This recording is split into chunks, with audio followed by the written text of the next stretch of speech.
Waalaikumsalam. Jangan lupa like, subscribe, tombol loncengnya ditekan. Cerita ini mengisahkan tentang seorang pemuda biasa yang berusaha keluar dari dimensi lain dan berhasil keluar dengan kekuatannya yang telah overpower.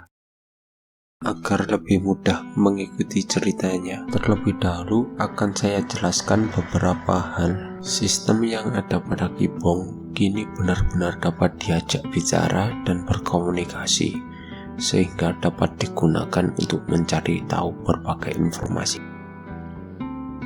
Keadaan manusia saat ini sedang berperang melawan monster, tapi senjata militer tidak mampu untuk melawan monster.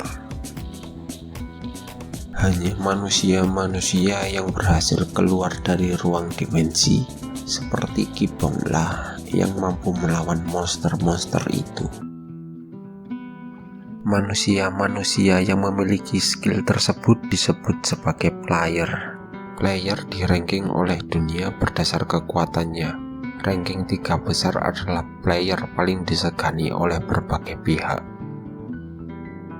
Para player pun mulai diorganisir membentuk perkumpulan-perkumpulan yang disebut guild. Guild-guild ini disewa oleh pemerintah menjadi pertahanan nasional untuk melawan para monster. Sampai guild-guild ini pun juga punya pengaruh dan kuasa yang kuat, dan bahkan tidak bisa diganggu-gugat bahkan oleh negara sekalipun. Terdapat juga guild-guild bentukan dari pemerintah, tapi kekuatannya tidak sebagus guild-guild swasta, karena tentu saja bayaran dari pihak swasta yang lebih besar.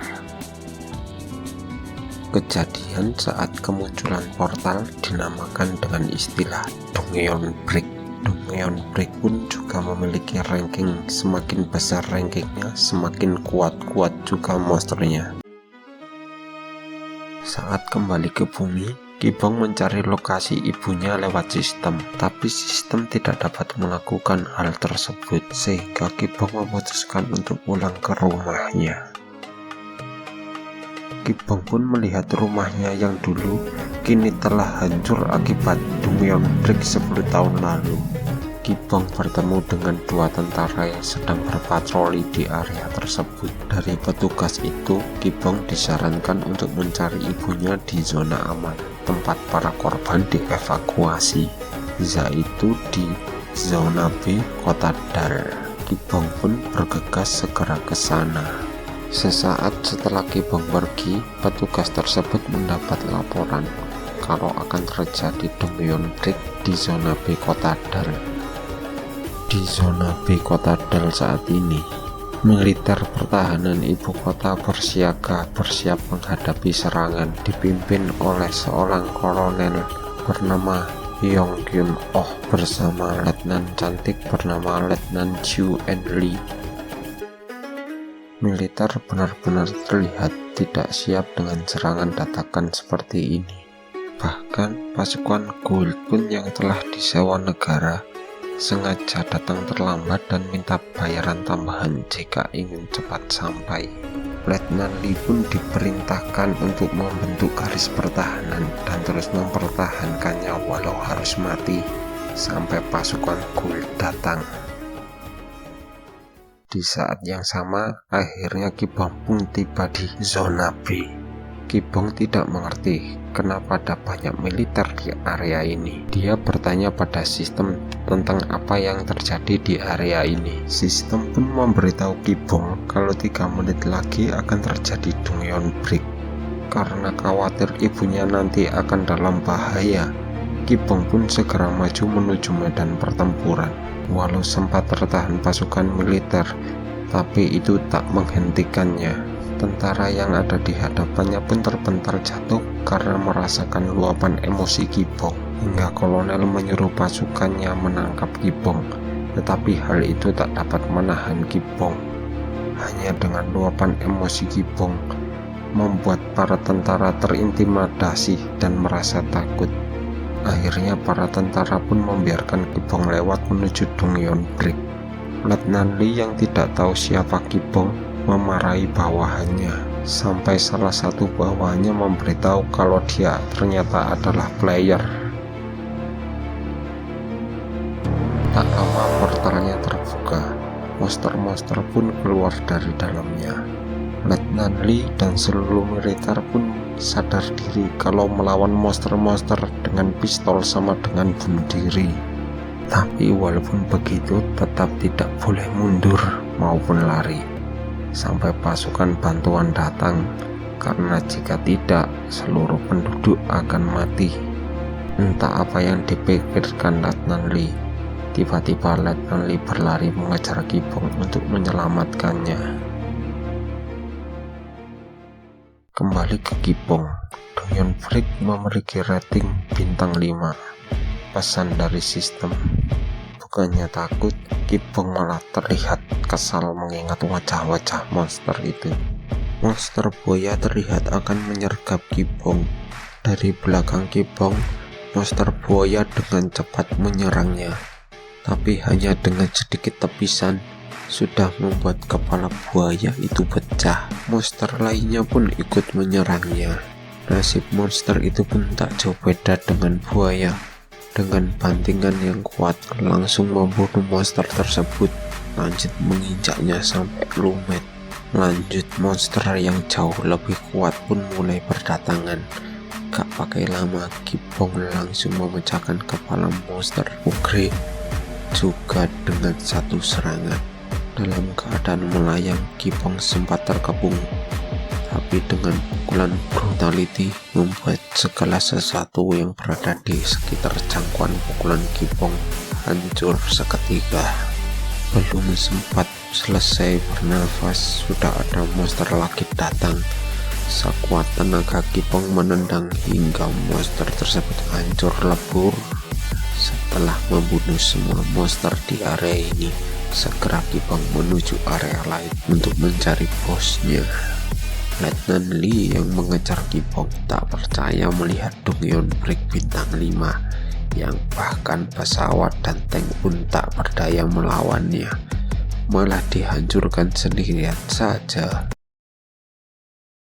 Tiba-tiba muncul ledakan besar di belakang Ki Bong dan Letnan Lee. Ternyata bos monster telah muncul. Amarah bos monster terlihat semakin tinggi melihat pasukan monsternya telah dihabisi. Sistem memberitahu kalau bos monster mati, Donghyun Break akan selesai. Ki Bong sudah siap melakukan pertarungan final dengannya dan dengan tenang berjalan mendekatinya. Di sisi Letnan Lee, dia ketakutan setengah mati sampai terduduk lemas saat melihat bos monster bintang 5. Di tengah kegentingan puncak, para warga yang selamat mulai keluar. Mereka semua dalam area yang berbahaya, harus segera dievakuasi. Letnan Lee pun berteriak agar mereka segera meninggalkan area tersebut. Mereka semua panik dan segera melarikan diri dari sana. Di tengah kepanikan warga yang melarikan diri, seekor monster yang masih selamat terlihat mengincar anak kecil yang terjatuh dari tangan ibunya. Dengan buas, monster itu segera menerkam mereka. Tiba-tiba, monster itu telah mati di tangan Ki Bong. Ibu dan anak itu pun terselamatkan oleh Ki Bong. Melihat ibu dan anak itu, raut wajah Ki Bong berubah sedih mengingat keluarganya sendiri. Ki Bong pun memerintahkan sistem untuk mencari ibunya di area tersebut. Sayangnya sistem tidak dapat menemukan ibu Ki Bong. Raut wajah Ki Bong pun menjadi muram, karena walaupun selama 3000 tahun Ki Bong terus berusaha menjaga ingatan tentang wajah keluarganya, tapi tetap saja wajah keluarganya telah memudar dari ingatannya. Saat Ki Bong terus berusaha mengingat wajah keluarganya, bos monster yang masih berada di sana mengamuk dan menembakkan serangan laser yang akan mengenai mereka semua. Aktifkan skill penguatan tubuh. Waktunya serius bagi Ki Bong. Serangan laser dia hempaskan dengan mudah. berikut menghentikan semua serangan lainnya yang menyerang warga tanpa terlewatkan satu pun. Bos monster tak membiarkannya begitu saja. Kini dengan semua kekuatan penuhnya, dia melakukan serangan mengincar Kibong. Dengan segenap kekuatan, Kibong pun mengumpulkan energi di tangannya, menghantamkannya ke serangan itu. Memang kekuatan Kibong jauh lebih kuat. Serangan berikut dengan bos monsternya pun ikut lenyap dengan satu pukulan Kibong. Semua orang yang menyaksikan terlihat takjub melihat bekas pukulan Kibong sampai menembus langit. Kibong kembali ke mode normal. Dengan wajah muram dia merasa lelah dengan semuanya yang berharap akan keluarganya. Tiba-tiba muncul sosok wanita yang mendekati Kibong, memanggil namanya. Saat Kibong menoleh, suara yang dia tunggu, semua perasaan yang telah mengering, tiba-tiba meluap dalam seketika. Air matanya banjir. Begitu juga dengan ibunya Kibong. Tangisan tak terbendung di keduanya. Mereka berdua berlari saling memeluk guna menghapus kerinduan yang telah lama diderita. Tiba-tiba sebuah serangan muncul menembus tubuh ibu Kibong. Sayangnya episode ini telah berakhir di sini. Mohon maaf kalau ada salah-salah kata.